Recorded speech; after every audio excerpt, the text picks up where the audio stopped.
नागपुर के सदर पुलिस थाना हद के खलासी लाइन परिसर से एक सनसनीखेज खबर सामने आई है, जहां कचरे के एक डिब्बी में एक नवजात शिशु का मृत शरीर मिलने से हड़कंप मच गया है। इस मामले में पुलिस ने त्वरित कार्रवाई करते हुए आरोपी को हिरासत में लिया है। पुलिस के अनुसार 26 फरवरी को खलासी लाइन परिसर में एक नवजात शिशु का शव मिलने की सूचना मिली थी। घटनास्थल पर पहुंची पुलिस टीम ने मामले की छानबीन शुरू की और नवजात के शव को कब्जे में लेकर आगे की प्रक्रिया पूरी की। जांच के दौरान सीसीटीवी फुटेज खंगालने पर पुलिस को एक युवती की पहचान करने में कामयाबी मिली। पूछताछ में पता चला कि यह नवजात उसी युवती का था। प्रारंभिक जांच में सामने आया है कि युवती का एक युवक के साथ प्रेम प्रसंग चल रहा था, जिसके चलते वह गर्भवती हुई थी। समाज और परिवार के डर से युवती ने नवजात को कचरे के डिब्बे में फेंक दिया था। पुलिस ने मामले की गंभीरता को देखते हुए पॉक्सो एक्ट के तहत मामला दर्ज कर लिया है।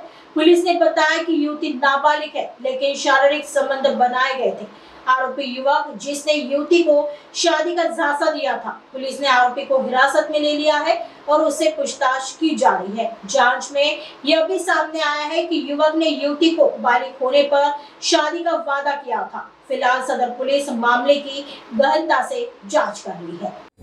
दिनांक 26 फेब्रुवारी 2026 रोजी खलाशी लाईन या परिसरामध्ये एका कचऱ्याच्या पेटीमध्ये मृत अवस्थेमध्ये अर्भक मिळाल्याची माहिती मिळाली होती। त्या अनुषंगाने त्या ठिकाणी पोलीस पथकाने जाऊन ते अर्भक मिळवून त्याच्यानंतरची पुढची प्रक्रिया पूर्ण केली आणि त्याच्यामध्ये एक कुणीतरी मृत अर्भकाची विल्हेवाट लावण्याच्या उद्देशाने त्या ठिकाणी ते टाकून दिल्याचा गुन्हा दाखल केला होता।